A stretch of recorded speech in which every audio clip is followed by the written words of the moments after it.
everybody to the Festus Fantasy Football Forum video rendition. This is week 8 and we have a great video planned here today for everybody. First, we're going to be looking at an updated trade block with a blockbuster player being added. You guys are not going to want to miss that. Also, we're going to be looking at week 7 reviews, hearing from a couple people, and an updated power rankings as always, with a look to week 8 as well, including our primetime matchup of the week. Stay tuned, this is going to be a great episode, and let's get started here with an updated trade block. So as I said in the intro, we have a brand new player added to the trade block, and it is massive. We have Travis Kelce from the GOAT Squad being added to the trade block. Now, I talked to the manager of the GOAT Squad, and I asked him straight up, hey, are you panicking right now? Because that's Travis Kelce, and he assured me no, he is not panicking. He is simply just trying to see what is out there, trying to maybe go a different direction for his team. That's why Travis Kelce is being added to the block. I'm sure someone with great depth could use Travis Kelce as an upgrade at tight end, and we're going to see what happens. Very excited to see who bites on Kelce.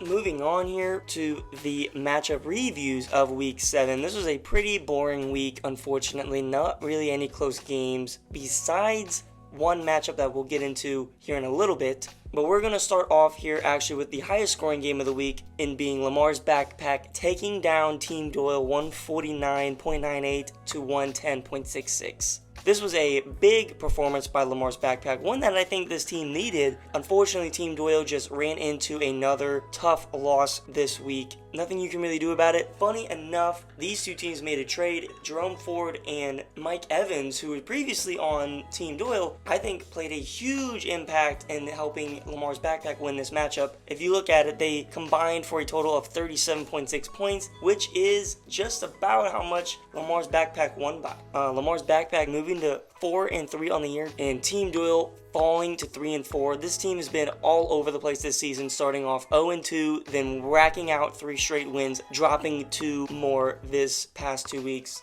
Alright, it's 12:50, Sunday morning technically. My truck window got shattered, unfortunately, if you didn't hear. So I'm at a stoplight now, so it's nice and quiet. So I figured I'd go ahead and film the video, but yeah, so it's the Sunday games haven't even started, besides, Calvin Ridley having a career game, giving me 1.5 points. Figured I'd just get ahead of the curve, go ahead and tell Jackson that my team sucks. I lost to Jay Gill, obviously. I'm foreshadowing it. It hasn't happened yet, but I most likely did lose to Jay Gill. And so as far as the trade block goes, everybody on my team is on it. Also, I'm waiting for the insurance company to fix my windshield, because they got broken into. I'm also sitting in shattered glass right now. And, yeah. Looking for better days. The next matchup I got here is the Cincinnati Bengals taking down Chubb Checker 92.36 to 63 points. The low scoring of this game is pretty unfortunate, because I think coming into this game I expected not this low of scoring. Yeah, I expected a good game. The Cincinnati Bengals did pull this one out because Darren Waller finally had a good game. For Chubb Checker, no one showed up, plain and simple, and we're going to just move on from it. So, good win for the Bengals. The next game, we have the Guardians of Your Mom's House falling to Team Armani 108.92 to 85 points flat. Another kind of boring game. This did come down to Monday night. Christian McCaffrey and Cousins did their jobs and they got it done for Team Armani, which is what you want to see. Good win by Team Armani. Unfortunately, this matchup does ruin my perfect 4-0 upset streak. Of course, it's going to happen on the week that I bet on myself. Of course, that happens. Pretty upset about it. If this ends up being the only loss to my upset picks throughout the whole season, I'll be pretty sad. We're going to both move on. Both teams going to 4-3. Another high-scoring matchup. We have the GOAT Squad falling to Aaron Rodgers' Achilles 112.68 to 153 flat. Another great game by Aaron Rodgers' Achilles, and that's without Bijan Robinson. He didn't even play. Judson's team just went the fuck off. especially Jordan Addison, which is a great thing to see, and Josh Palmer as well. Those boom or bust guys that the Achilles team picked up to fill those flex spots and maybe fill some injury holes did amazing for them this week. Also, adding up Devonta Foreman, great play there. And as for the GOAT squad, Travis Kelce, I thought would have motivated the team around him to do better, and unfortunately, that just did not happen. It is sad to see Aaron Rodgers' Achilles taking this W. This week we have Bigger Than Black and White falling to the Little Giants in a close 131 to 139 point defeat. Win for the Giants. I thought the Bigger Than Black and White team was going to win this game. It looked like they were midway to late night on Sunday, but the Little Giants just came crashing back to take this win, and that's without even playing their full potential lineup here. As for Bigger Than Black and White, look, another tough loss, but the team is looking good, and I think moving forward, this is in a good spot for AJ's squad to get some more victories. I think potentially sticking to the playoffs. He's in a weak division, so I definitely think there is a chance that a team like this can make it. All around, I think the trade with CMC was worth it, so we're going to have to keep monitoring Bigger Than Black and White. For week 7, unfortunately, taking the L to the number 1 team in the league, the Little Giants. Finally, for the primetime matchup, no surprise here, the newly named Thank You DeMar team taking down Team DD 123 to 75. I think everyone saw this coming. Everyone knew. Dom knew it. I think the only one that didn't know it was AD, unfortunately. DeMar's team just came to play. Team DD's did not. No one's scoring over 15 points for Team DD. You're not going to beat DeMar's team with those numbers. So we're going to keep it at that for the matchup reviews. Like I said, pretty boring week unlike we had in week 6, but that is to be expected, of course. So let's move on to the updated power rankings. Moving on here to the updated power rankings. This is a pretty good week here. I think I nailed the power rankings this week. Please tell me if I'm wrong. And let's get right into this. Starting off with number 12, no surprises here. Chubb Checker, the worst record in the league. It just blew his team up even more. Maybe the more depth will be better for this team. I don't know if it will or not. I don't think this is a surprise to anybody that Chubb Checker will be coming in at number 12. Number 11, again, we have Team DD. This team and Chubb Checker had the same record. I think Team DD would actually be the worst team in the league. I can't really put him down there just yet. Maybe soon, we'll see. But without Jefferson, who might not even come back for a while apparently, this team has no identity, no direction. We just saw in primetime this team shit the bed without Jay Jettas again. I don't think this team scored over 100 cents. Just not a good team right now. Nothing else to say there. Team DD number 11. Number 10, maybe a tough break here, but I have the GOAT squad, and I think the reason for this is just because this team continues to let me down. It continue to be injured. Like, there's been so many times where this team's been injured. If you guys saw the last video, this team actually won the most injured team award for the midseason. Maybe it's just a Tyler thing because last year he won the most injured team award for the full season and already off looking to retain that title. I just don't understand why this team isn't doing the way it should. It should be a lot better and it should be scoring a lot more points. It's just not doing so. It kind of hurts to watch because it is a well-built team. Just players are not panning out right now. Maybe something needs to change. Obviously, Travis Kelce just added to the block. Maybe that'll help. Maybe a move there would help. I don't know. I don't think it would. Who knows? Regardless, the GOAT squad coming in at number 10. That means moving up, we have Bigger Than Black and White coming in at number 9. Previously at the number 10 and 11 spots, I think number 9 is actually a good place for this team because the CMC trade actually did so good for this team, building it a more well-rounded team. As we've seen in the past couple weeks since making the trade, this team has been putting up points. It has not relied on one person. Everyone is working in unison. Losing to the Little Giants last week, but putting up 130 points. I like the direction that Bigger Than Black and White is going. I think the future is looking good. I'm going to keep them at 9 right now, but I could definitely see this team moving up. Bigger Than Black and White coming in at number 9. Coming in here at number 8, I have Team Doyle. A tough couple of weeks for this team. You don't want to lose 2 in a row. But hey, the season started 0-2. You went to 3-2, falling down to 3-4. But keep your head on straight because you still have the 4th highest points for in the league, which is a good stat to have. Unfortunately, you have the highest points allowed on the team by about 70. That isn't as good. And honestly, it could be about 120 points against if Chubb Checker didn't have the only 800s in the points allowed. Anyways, I like this team still. I gotta put it at number 8 just because of the record right now. I do think that of all the losing record teams, this is the best, and I think this is the one that will make the playoffs if any of them do. Number 8 going to Team Doyle. Number 7, I have Team Armani. Moving up from last week, good start there. I like the overall well-roundedness of the team besides the tight end. The tight end is not good, but maybe there's a tight end on the trade block. It has players, and it's the players that have the potential to drop 35 to 40 every single week. Guys like Saquon, Etienne, etc. I like that aspect of the team. I am excited to keep watching. I think on the 7, this is the cusp line. I think these top 7 teams are going to be the best. Currently in the playoff bracket as of now, which is good for them. Currently the last seed of the playoff bracket. Regardless, I think it is a pretty good team. Number 7 goes to Team Armani. Coming in at number 6, I have the Guardians of Your Mom's House. Truthfully, it's only at 6 because it is a division leader right now. The lowest points allowed, very low points for. This team has had pretty embarrassing performances the last 4 weeks. I'll own up to it. It's been a fraudulent team right now. It doesn't look like a dominant team. That's not really what I want to see from my own team, and I've been saying it to everybody else, so I gotta hold myself accountable. Obviously, I'll take wins, but I want to have impressive wins. I think the only impressive win this team's had all year was against Team Doyle a couple weeks ago when it was the highest scoring team in the league. Other than that though, the points allowed is a big concern. I do think that this team has great players. It'll just have to be about matchups moving forward. Not much to say here really. Number 6 goes to the Guardians. That means coming in at number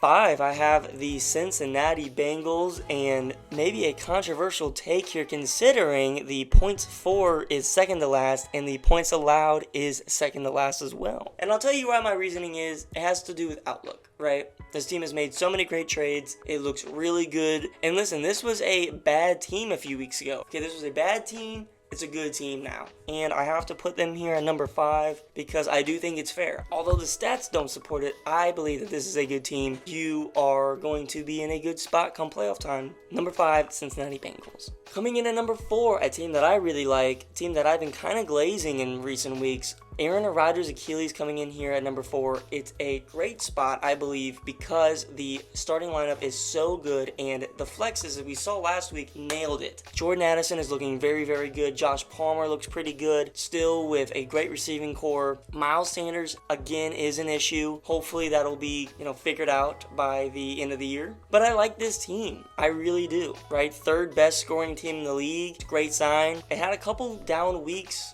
early on in the season, trying to kind of mesh everything together. Well, hey, everything's meshed now, and it's looking really, really good. You have the number 1 quarterback in the league. You have a top 5 tight end. You have Bijan, who, although didn't play last week under weird circumstances, he's still one of the best running backs in the league. Pretty happy with the Aaron Rodgers Achilles team. Coming in at number 4, Aaron Rodgers Achilles. Coming in at number 3, I have Lamar's backpack. A very impressive win last week against Team Doyle in a game that you kind of needed to win, okay? You heard all the doubters. You heard everybody talk trash on your trades for Mike Evans, and look what happened. Won you the game. And now the team looks pretty good. DeAndre Hopkins sucks, but other than that, I like this team. Stephon Diggs and Amon-Ra, that's an easy 50-plus points every single week, and you love that security. Lamar, obviously, still a great quarterback. The highest scoring team in the league. How can I not put Lamar's backpack here? I mean, look, going forward, we've seen this team kind of take some tough L's, but I think 3 is a great spot, so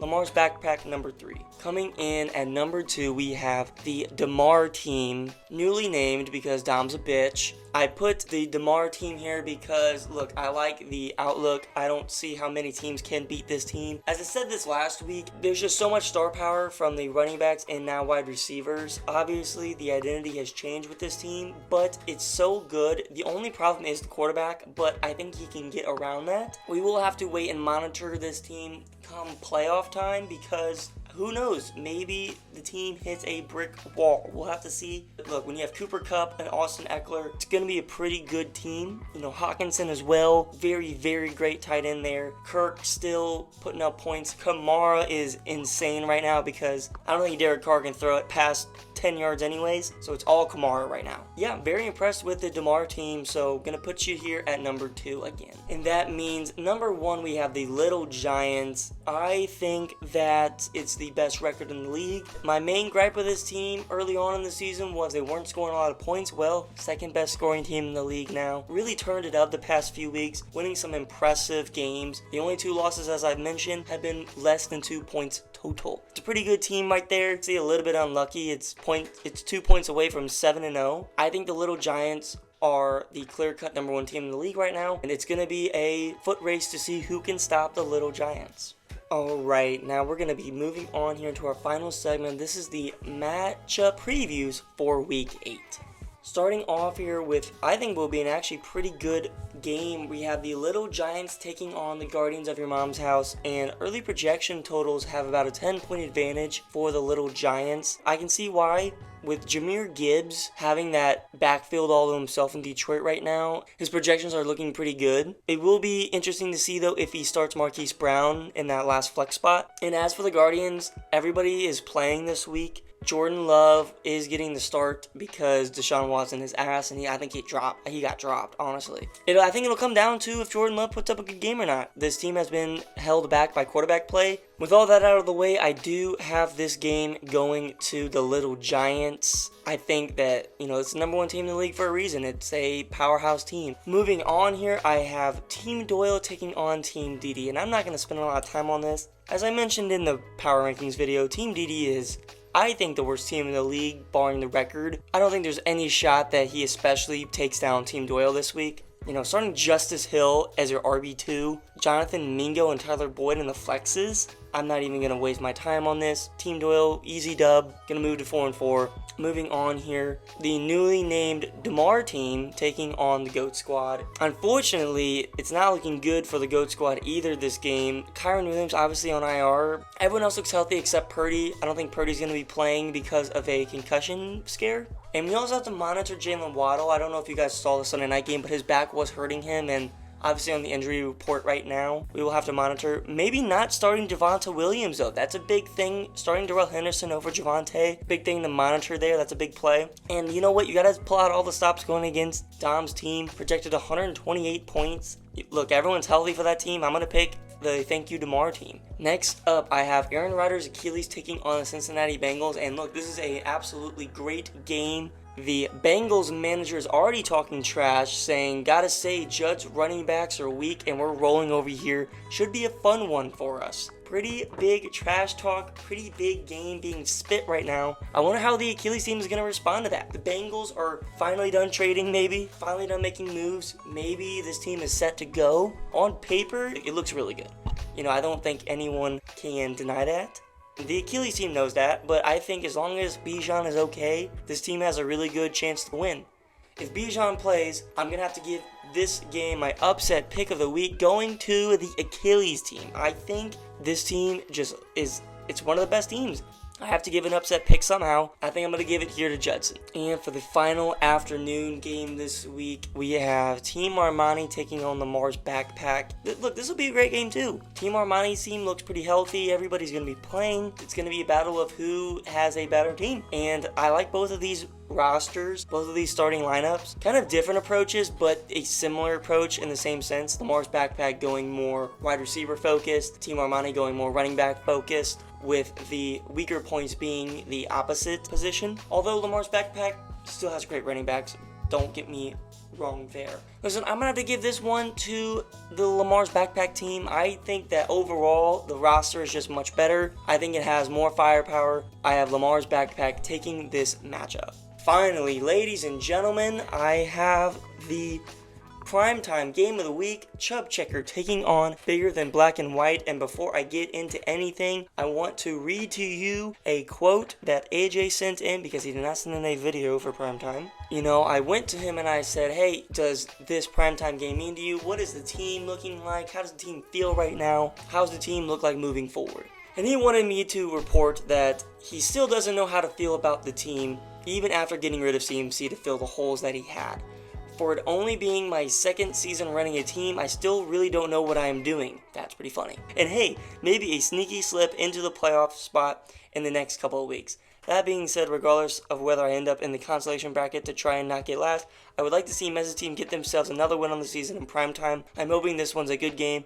Good luck to everyone this week. Aw, it's pretty respectable, pretty nice of him to want Chubb Checker to get another win on the year. Better man than me, truthfully. But looking at it, a 119 to 106 projection total, obviously favoring Bigger Than Black and White. Now, we also have a video from Chubb Checker. This is a good one. You guys want to watch.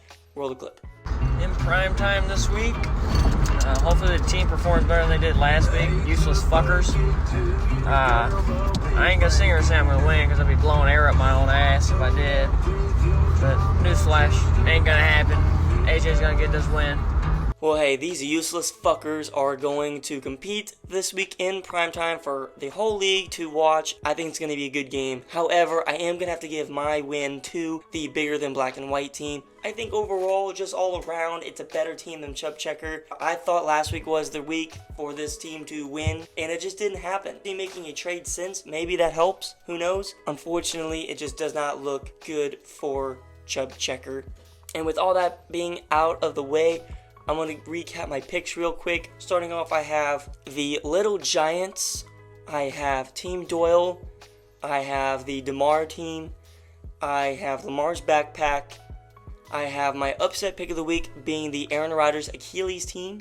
And finally, in primetime, I have bigger than black and white. So that is going to do it for week 8. I hope everybody enjoyed. No weekly awards this week. Truthfully, there wasn't any to give out. Maybe if you guys have some ideas to do in situations like this for these awards, let me know. But there was no plays resulting in wins. There was no plays resulting in losses. So it was just a pretty boring week. Hope you guys all enjoyed. If you did, please like. And if you're not already subscribed, subscribe. I guess I have to start saying that now because I might be a YouTuber. Who knows? Yeah, like, subscribe. Hope you enjoyed the video. Comment down below your favorite parts. I enjoyed your comments. I enjoyed the engagement. Thank you all for watching, and good luck to everybody in week 8.